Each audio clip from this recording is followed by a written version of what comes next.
Mario, the main protagonist of all the Super Mario Bros. Games, and the face of Nintendo. Since his inception back in 1981 and first game in '85, there have been many sequels to the beloved franchise. Super Mario Bros. 2, 3, and a couple Mario Lands, just to name a few. The game was known for its side-scrolling 2D platformer gameplay. The objective was simple: avoid enemies and obstacles and get to the end of the level. However, in 1996 they revolutionized the franchise by transforming the 2D game into its very first 3D iteration, introducing Super Mario 64. Peach invites Mario over to her castle, where she is apparently making a very special cake, but to no one's surprise, Bowser has taken over the castle and has kidnapped Princess Peach. So it is Mario's duty to traverse through each of the levels and eventually defeat Bowser and rescue Princess Peach. In order to enter each level, you must jump through these paintings that are located all throughout the castle. But instead of the objective being to just get to the end of the level, now you are given quests that you must complete in order to receive a star from that level. The more stars you collect, the more levels you will be able to open up. Mario 64 became the first of its kind, creating a new genre of Mario games, the 3D Mario game. Since then, we have seen many titles such as Mario Galaxy, which incorporated a fun mini-planet traversal type of gameplay. Mario 3D World, which 3Dified the old Mario games. And Mario Odyssey, a game that was in contention for Game of the Year back in 2017. However, the game that we will talk about today happens to fall into the early 2000s era of gaming. In 2001, the Nintendo GameCube was first unveiled, and with it came many titles such as Star Fox, Metroid Prime, and a game known for being a Mandela effect, Luigi's Haunted Mansion. Nintendo fans were curious as to what the next big title for the GameCube was gonna be, so in 2002, that game came to fruition. Today, we will look back at what many consider the best 3D Mario game ever. Super Mario Sunshine! Woohoo! Mario Sunshine is a direct sequel to Super Mario 64.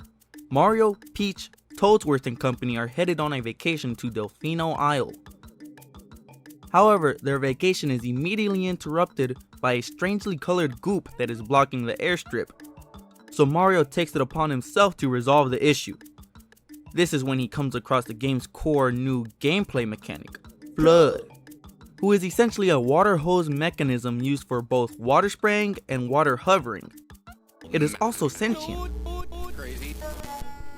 Mario utilizes his new buddy to spray down the airstrip, but after a couple splashes, a strange piranha plant looking sludge beast emerges. With the help of FLUDD, he is able to defeat the monster and clean up the airstrip. And with its defeat also came a Shine Sprite, a guardian and the source of the sunlight on the island. Unfortunately, the goop that was found on the airstrip is actually splattered all throughout Delfino Isle, and the culprit behind the graffiti is Mario himself. So he is immediately apprehended at the airstrip and sentenced to do community service by cleaning up the entire island and returning all of the Shine Sprites to the Shine Gate. If not, then he apparently will have to serve his 100 million year life sentence for the genocide of all the Goombas. Mario's first job is to clean up the statue of Grand Pianta found in Delfino Plaza. After saving a couple of Toads and Piantas, he is faced with yet another sludge monster. However, this time, after defeating it, a figure appears out from the sludge, a shadow person that looks exactly like Mario. Now we know who has been causing havoc throughout Delfino Isle. It appears as though, similarly to all the other games, this enemy's immediate instinct is to kidnap Princess Peach. So Mario spins the block in order to save her, dousing him with enough water to scare him off. After being sprayed, Shadow Mario runs back to the Grand Pianta statue and draws graffiti on it, and strangely enough, he jumps through. From here, we figure out how he has been jumping from area to area throughout the island, as well as the way we enter each level. Similar to how we enter a level in 64, we jump through a painting, well in this case, graffiti. So thus, we follow Shadow Mario into the graffiti and began our journey of cleaning up the island and collecting all the Shine Sprites in order to bring sunlight back to Delfino Isle. The first area that we enter is Bianco Hills. Off jump, the music gives us a sense of adventure and cheerfulness. It's a small Pianta town that is located higher up Delfino Isle, and the main attraction being the giant windmill in the far corner of the town. The gunk here is a nice and clean shade of brown. We'll call it poop brown for now. You can use this first level to practice your power washing capabilities, as the poop colored goop is all over the map. The enemies that you encounter here are mainly Pokies, which kind of just bounce slowly towards you in a sad attempt to try and hit you. Ricky, when I catch you, Ricky. Ricky, when I catch you, Ricky. Ricky, when I catch you, Ricky. How many times do we have to teach you this lesson, old man? Save for the blue ones that shoot poop pellets around. This is also the only area that you come across piranha plants, but they are pretty useless when it comes to common enemies. All you gotta do is spray them with water for them to explode. It's still a wonder how these fools made their way into Smash before the Hollow Knight. However, you forget all about that when you come across the big bad of the level, Petey Piranha himself, the Mario Kart legend. The battle with Petey Piranha is pretty straightforward, as will most of the bosses be. Spray enough water into his mouth before he lets off his attack, and down smash that fool while he's flopping. He returns again in later episode where he flies around the village. But all you gotta do is spray him down and repeat steps 1 and 2. The overall aesthetic of Bianco Hills is kinda meh. The exploration is not too eventful here. Not too much to do in the first level of the game. What I do like is how you can see the other areas like Delfino Plaza and Rico Harbor from the spawn point. I'll touch more on that as well as the secret levels later on in the video.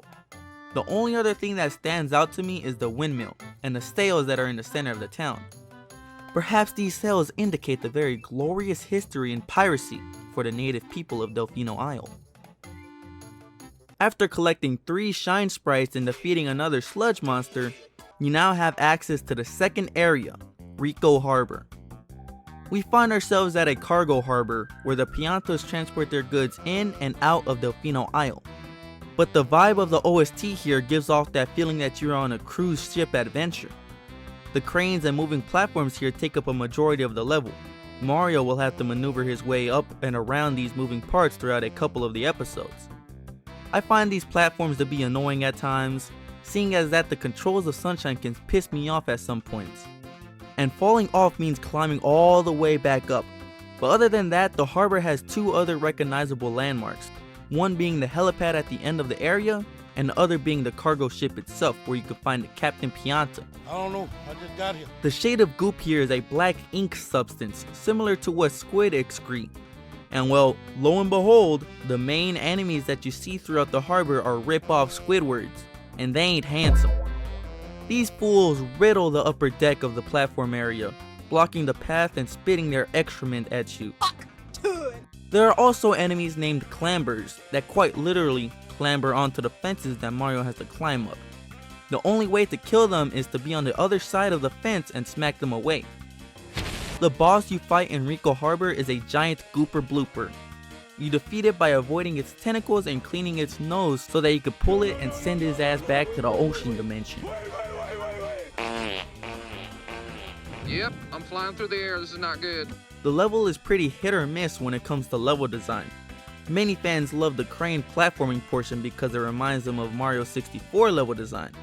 But the Sunshine lovers like myself, the platforming is just chaotic, and there are certain things placed around the level that make no sense. Like, what the hell even is this? Another thing is that in a couple of the episodes, the objective is to ride these bloopers either in a time trial or to collect red coins. And well, once you get on them Johns, you can't get off. God forbid you accidentally run into something because your ass is getting sent back to the lobby. The only thing that this level has going for it are the harvested bloopers that you see at spawn, because frick those fools. As well as the theory that the Piantas actually smuggle in illicit drugs to the island. Perhaps the bloopers got more than just goop inside. And I'm not too opposed to the theory that Mario is actually on this vacation specifically to smoke that pack, as he is known to always be smoking that Bowser pack after every game. 5 shine sprites in, you unlock the 3rd level of the game, Gelato Beach. Of course, after defeating yet another sludge monster. Gelato Beach is a hotspot for Piantas and Noki to have a splash in the crystal clear blue water as they sip on their watermelon margaritas and bathe in the warm Delfino sunlight. And the OST reflects that exact feeling back to me. Gelato Beach is one of the only levels that you don't find any goop in. Instead, the main gimmick are the plants that, if you spray them with water, will explode out of the ground into something interesting or a weird shape. What the fuck wrong with you? The defining feature of the beach is the shine tower that is directly in the middle of the level, where the legendary sandbird also rests. The other points of interest found here are the coral reef, which holds cheap cheeps and red coins for some reason. And then there is the surf cabana that is at the far end of the level. This is where the Piantas obtain their alcohol, and where they have a shine sprite held hostage. According to the lore, they are literal living beings, so with context added, this is actually pretty dark. There are cataquacks just waltzing along the beach waiting for someone to just look at them funny. If you manage to get Mario close enough to one, it will chase you until they inevitably launch Mario straight to the backrooms. Morning. Good day to you, sir. Hey, wait a minute, what the hell? The main antagonist of the beach is a giant green wiggler, who is upset with Mario because he ruined his beauty sleep, so he is exacting his vengeance by stampeding through the beach. In order to defeat it, you must utilize the aforementioned sand plant thingamajigs, so that you can topple it over and pull a Petey Piranha on his goofy ass. Gelato Beach is a much more simple level design, but overall seems more spacious. Overall, the levels start to improve as you progress through the game. Once you have amassed 10 Shine Sprites, Shadow Mario finally enacts his wrath and kidnaps Princess Peach for the second time. This time he is successful, and he takes her to Peanut Park. Peanut Park is one of the levels that you enter through means other than jumping through graffiti. Instead, you enter a cannon that launches Mario onto the park. This is also one of the only levels that has two separate areas that you can explore. The first being the small beach that is directly outside of the park, where you can find giant friendly sunflowers and enemies such as flying Goombas, Hello, Mario. an egg-looking beast called Snoozakoopas, which sounds low-key racist. Koopas. They end up bleaching off of the nice sunflowers in one of the episodes, so if it has racist undertones, then I see why the Piantas call them that. Koopas. But the cool part of this level is the amusement park, where Piantas and Noki go to ride roller coasters and play a variety of games. The theme song takes me back to when I was a kid, eating cotton candy, riding the carousel, and playing those games that scam little kids for their money. The main attraction in the park is the giant Ferris wheel that many may have noticed from Delfino Plaza when they first played the game. But there are also different rides such as a roller coaster, a carousel, and a pendulum ride that features pirate ships. When traversing through Peanut Park, you come across many Electro Koopas that are so annoying because they stun Mario, and the only way to kill them is to wait for them to attack and classic Mario execution them. There are also some regular Goombas off to the side doing a circus act, but they kinda just mind their own business for the most part. Although Mario just can't help himself. I don't need it. I definitely don't need it. I need it! Technically, the main boss that you battle here is a giant Bowser Meg that you fight by launching missiles at it while riding the roller coaster. When fighting it, you also have bullet bills tracking you down, so make sure you have enough water to blow them away. There is also a much lesser boss that you defeat in episode 5 called King Electric Koopa, but don't get him confused with the King of the Koopas. There's also no goop in this level, so FLUDD is pretty much a non-factor while you are here, other than being used to defeat Mecha Bowser. One could argue that Peanut Park is similarly chaotic compared to the platforms in Rico Harbor, but I counter that with Peanut Park actually having personality to it. The coaster that wraps around the map, the constant swinging pirate ships, and the giant Ferris wheel that gives the level its iconic look. They all come together and bring Peanut Park to life. Okay, frick how many stars it takes to get there. The homie Yoshi's here, eat the pineapple. Serena Beach, my personal favorite. The music for this level gives me an eerie feeling, the feeling that something isn't quite right here. It is also one of the only levels that takes place during a different time of the day. In this case, it is dusk, which only adds on to the weird feeling that the beach gives off. The goop here is a neon blue and yellow color that when touched, electrocutes Mario. My ears burn! In the first episode, we speak with some of the hotel residents. They are all distraught, asking questions as to where the hell the hotel went.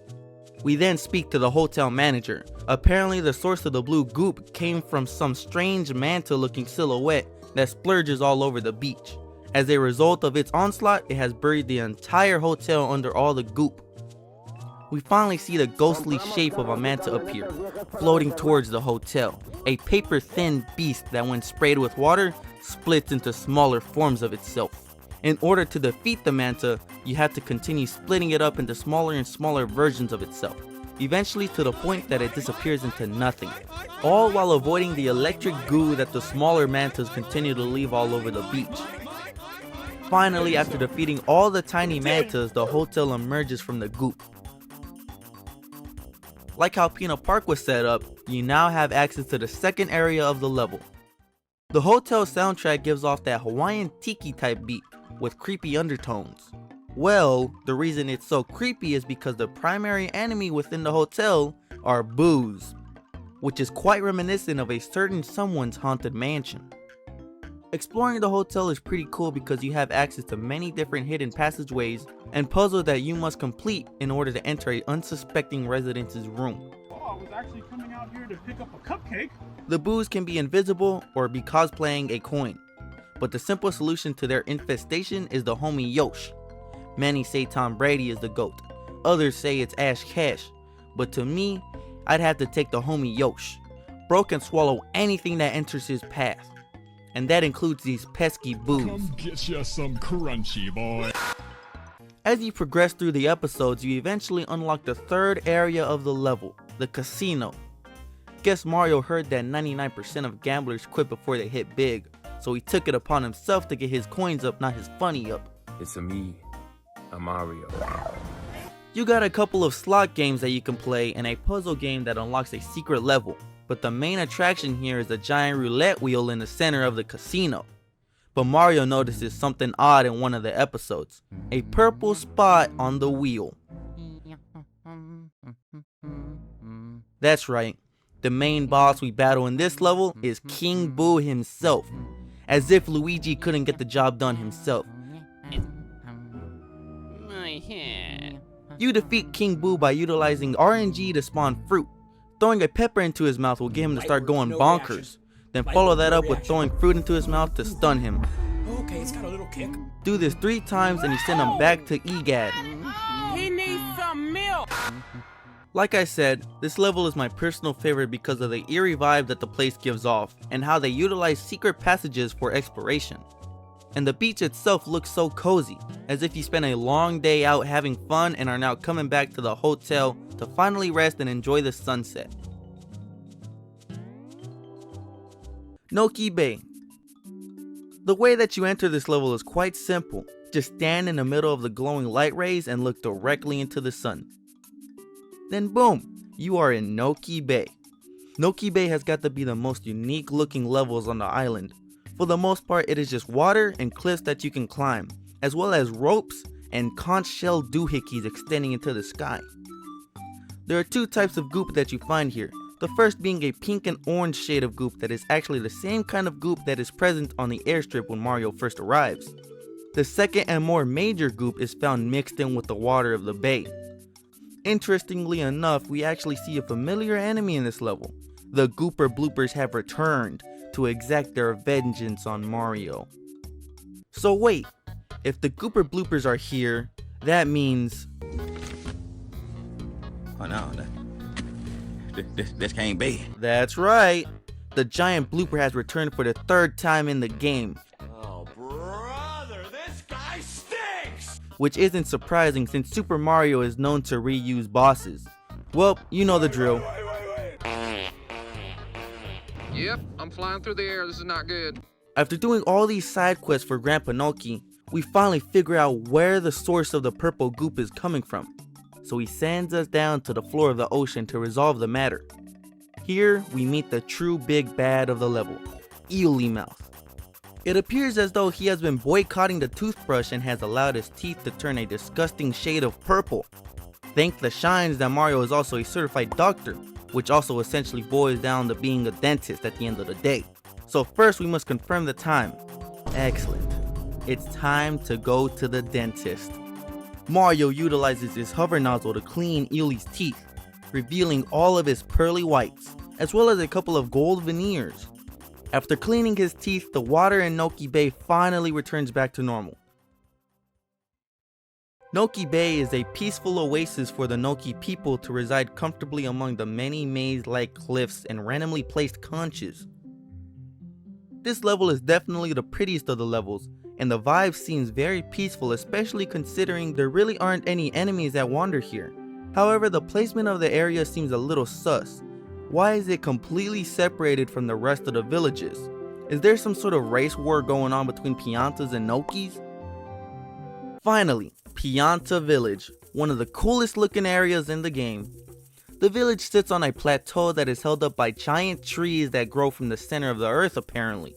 But the legendary golden mushroom also resides over this land. Legend has it that the mayor keeps it for himself to consume on a nightly basis.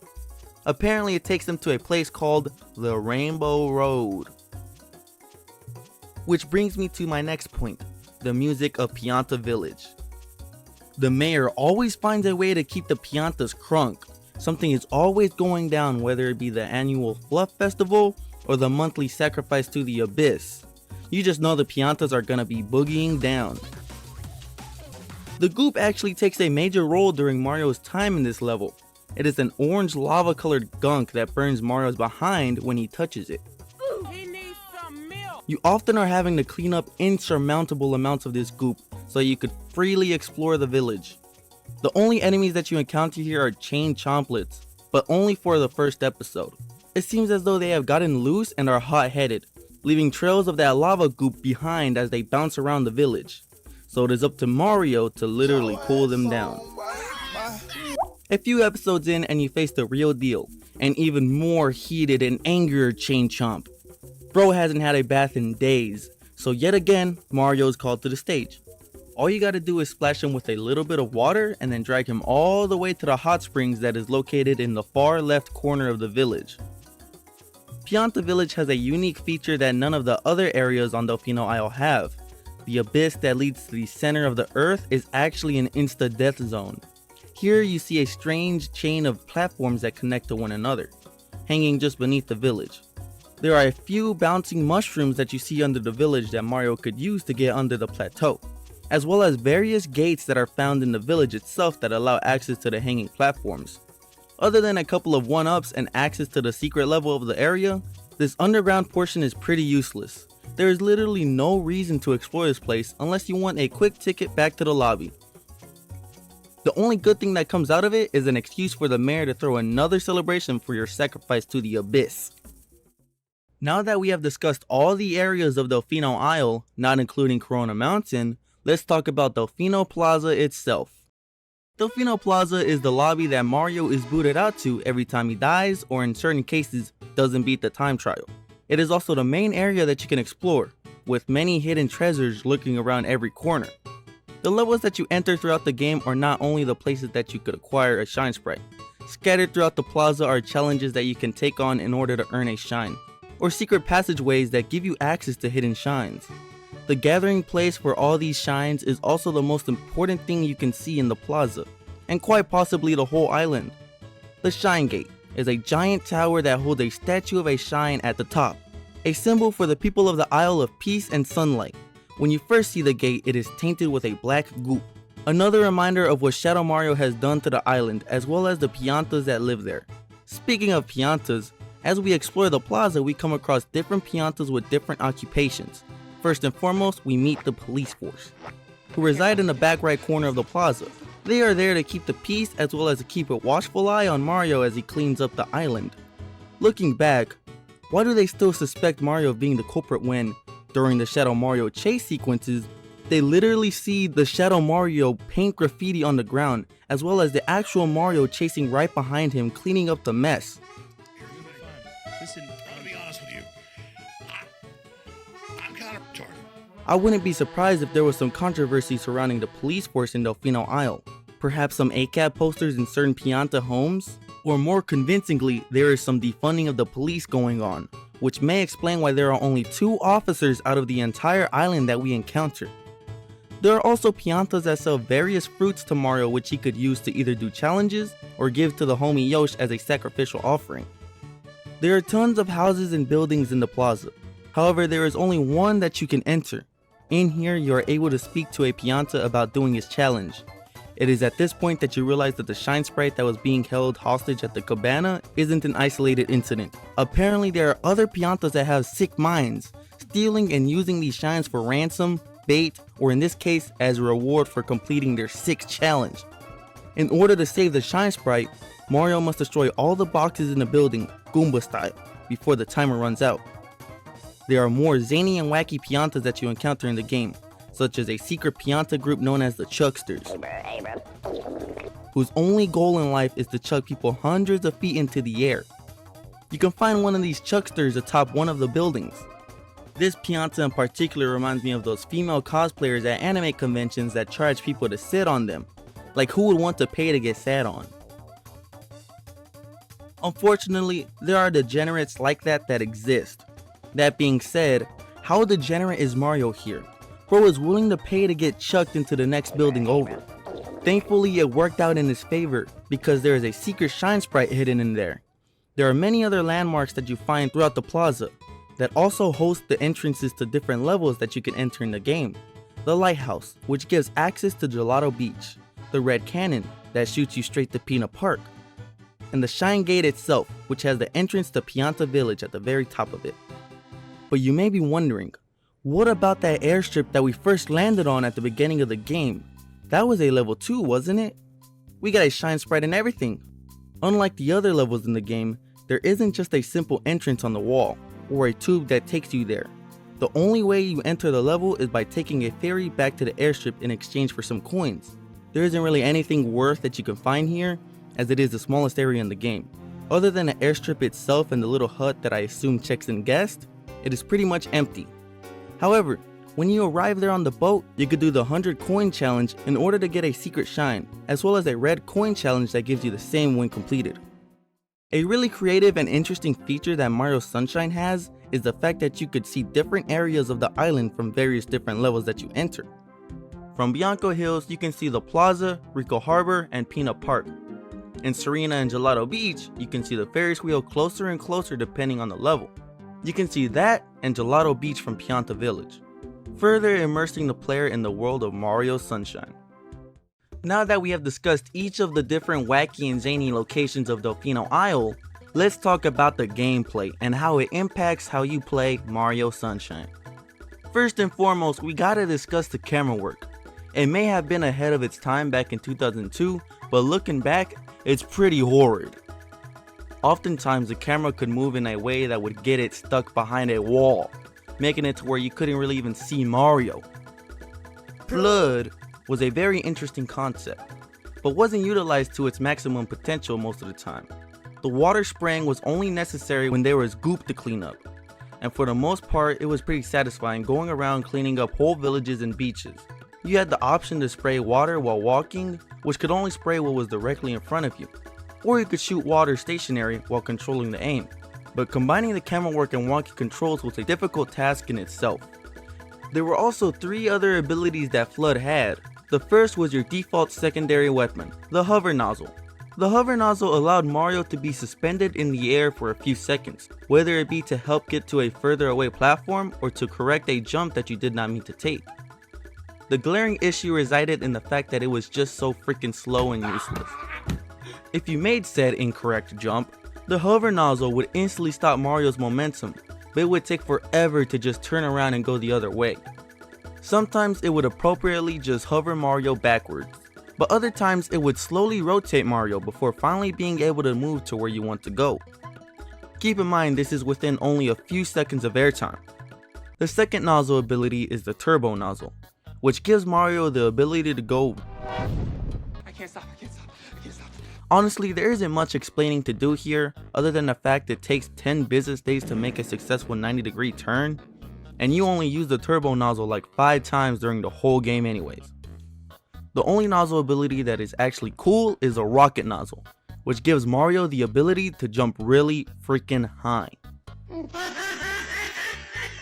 Need I say more? As for Mario's movement, it's pretty standard when it comes to how he operates throughout the franchise, being able to jump off of walls, climb on platforms, and do his iconic triple jumps. A cool feature that is exclusive to this game is how Mario can travel faster and way more efficiently by doing a belly slide combined with a splash of water in front of him. It comes in clutch when needing to do those race levels, or just when you are trying to speedrun the game. In certain platforming portions in the game, it was often difficult to keep Mario from falling off the edge. For example, the platforming area in Rico Harbor, it's almost like you could never get Mario to just walk in a straight line. He's always walking slightly to the left or slightly to the right. Getting him straight is a rarity. And having him walk straight is crucial when climbing those platforms. God forbid you accidentally fall off, cause the trash ass hover nozzle ain't gonna save you. Might as well grab the rocket nozzle so you could travel upward easily and in style. Every now and then the hover nozzle will come in clutch when moving becomes a skill issue. However, there are some levels in the game that put even Mario pros to the test, ridding Mario of FLUDD altogether, returning him to his natural roots, becoming once again the Jumpman. In each of the levels in Mario Sunshine, there are at least 1 or 2 episodes dedicated to secret levels. These levels are hidden in secret caves on the side of a hill, on top of a tower, underneath a plateau, or even in the mouth of a Boo statue. Once you're in, you are greeted by Shadow Mario, who then proceeds to steal FLUDD from Mario. You have no choice but to get to the end and retrieve the star without the course correcting hover nozzle. So any wrong move or jump may prove fatal, because all the secret levels have bottomless pits that are insta death zones.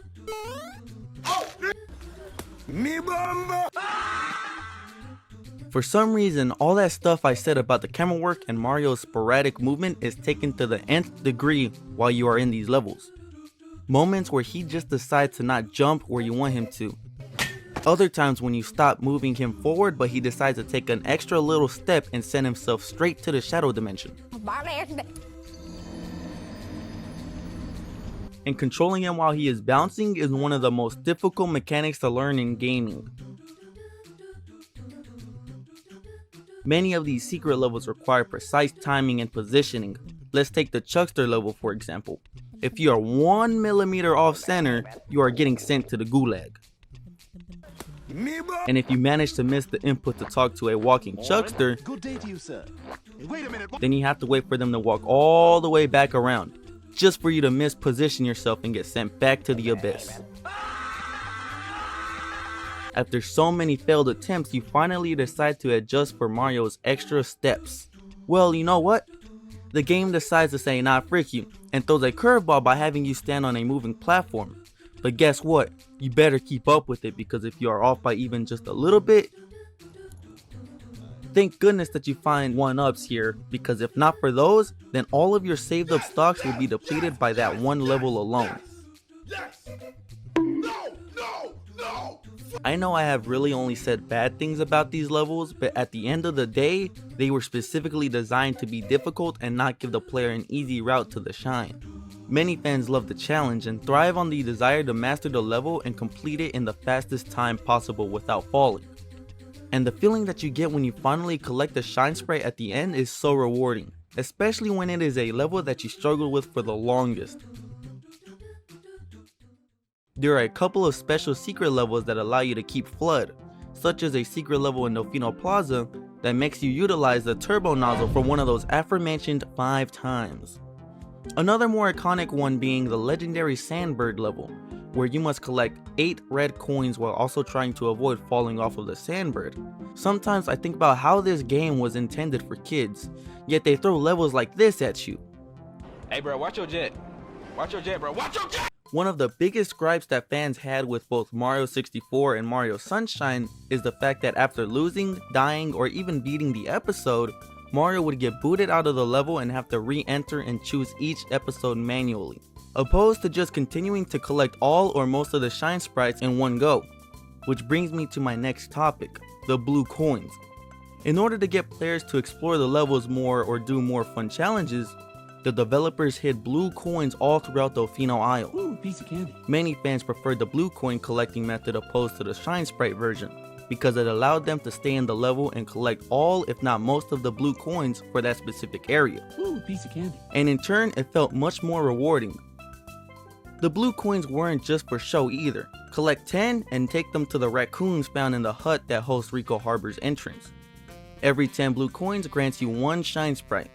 They are much faster and much easier to collect, and most importantly, they don't boost you out of the level each time you acquire one. Also, why the hell does this raccoon just have an infinite supply of shine sprites? This has got to be illegal.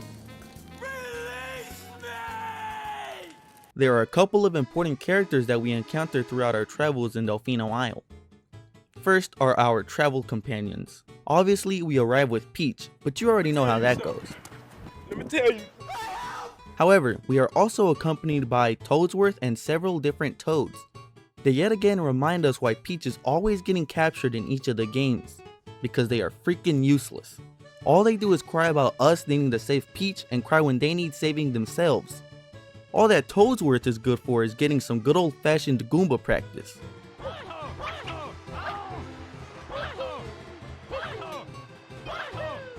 The homie Yoshi.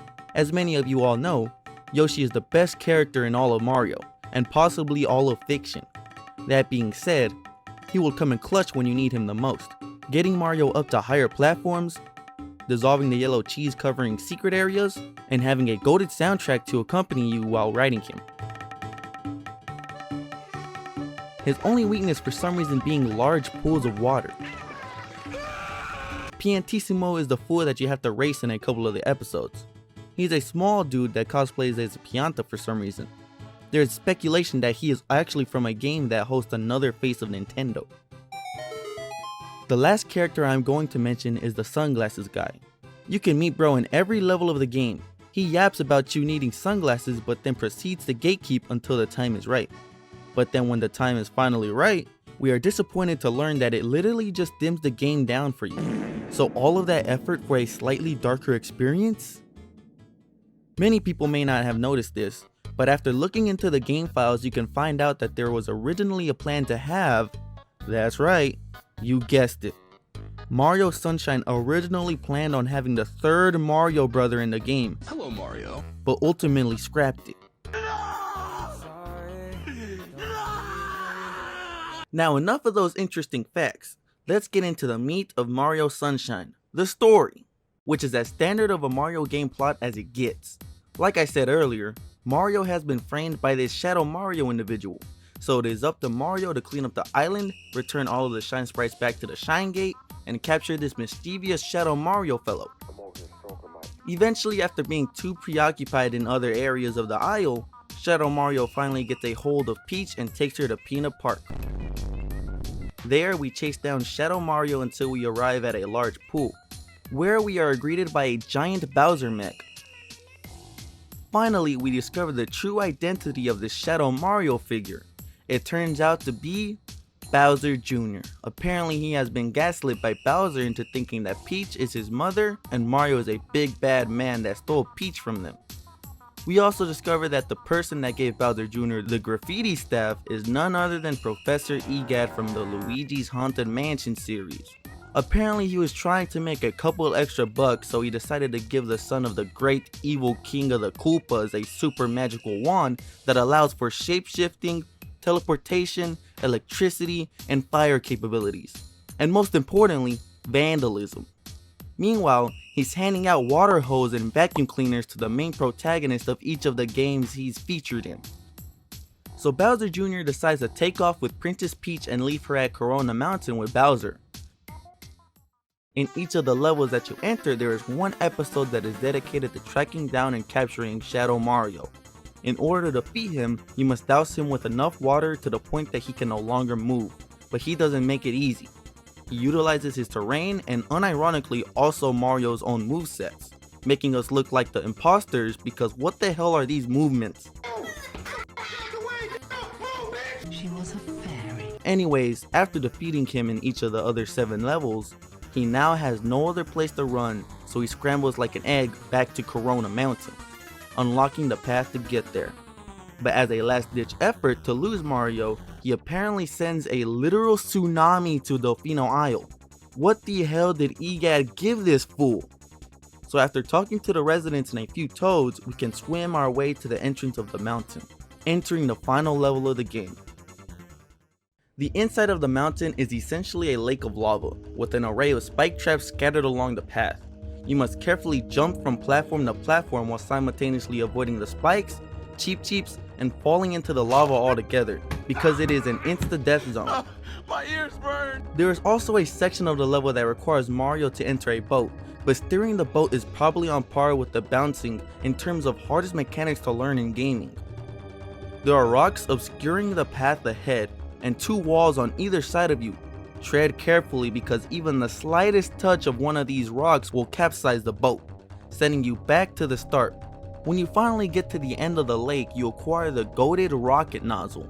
Use it to climb up these clouds that are in the volcano for some reason, and get to Bowser's lair. Finally, we have found Princess Peach, but it looks as though she has been forced to join Bowser and Jr. on a family vacation, indulging in one of the many pastimes that the Koopa family partakes in. Bowser Jr. looks easy enough to take out, but then Good grief, he's naked. Bowser has got to be on that pill again, because how the hell did he manage to get this much bigger from his already huge stature in 64? During the boss battle, Mario must utilize the rocket nozzle by launching himself hundreds of feet into the air and then ground pounding on the corner spikes to the tub. As you circle the tub though, you are bombarded by heat-seeking bullet bills launched by Bowser Jr., as well as Bowser himself spewing out fire in order to block Mario's path. Each time you destroy a corner piece, you have to defy the laws of physics and pull a Legolas so that you don't fall into the abyss. After destroying all of the corners, you finally flip over the entire tub, sending the Koopas and Mario flying off as Peach glides down like she's trying to re-enter the Smash Bros stage. Mario and Peach have a heartwarming reunion, but it is interrupted by FLUDD apparently dying. Like Mario survived a 50-story fall, but this water hose calls game? Crazy. The final Shine Sprite reunites with all the others at the Shine Gate, and we see all of the Piantas and Nokis celebrate by hitting the national Delfino Isle dance move, the Quan. We then cut to the Koopa family one last time, where Bowser Jr. vows to get his get back on Mario. I wanna fight that Mario again. The final cutscene of the game gives us a behind-the-back 2-shot of Mario and Peach enjoying the sunset on Serena Beach, when they are once again interrupted by none other than FLUDD. It appears as though his death was greatly exaggerated, and the Toads present him back to Mario, where he promptly says, but with that, Nintendo officially wraps up one of the greatest nostalgia pieces in gaming history, as well as another banger of a video game of their poster child, Mario. This is another game that holds a very special place in my heart, as it is one of the first and only games I played on my Nintendo GameCube when I was a kid. I also hold many biases toward it being the best 3D Mario game, as it is almost quite literally the only 3D Mario game I have ever played. But I am getting word that many people share the same sentiment, so I'm not entirely in the wrong. But to close things out, I hope you guys enjoyed my video looking back at Super Mario Sunshine. Let me know what you guys thought, and if there is a certain video game that you would like me to cover. I am already in talks with a couple of my friends in order to cover games like Kingdom Hearts and Pac-Man World 2 or whatnot. Keep an eye out for more Gears of War and Hollow Knight content coming out this year, as we intend to hear more news about both the franchises this year. Like always, be sure to comment what you guys thought, leave a thumbs up, and subscribe if you want to see more of my content. Babbage Babbles out.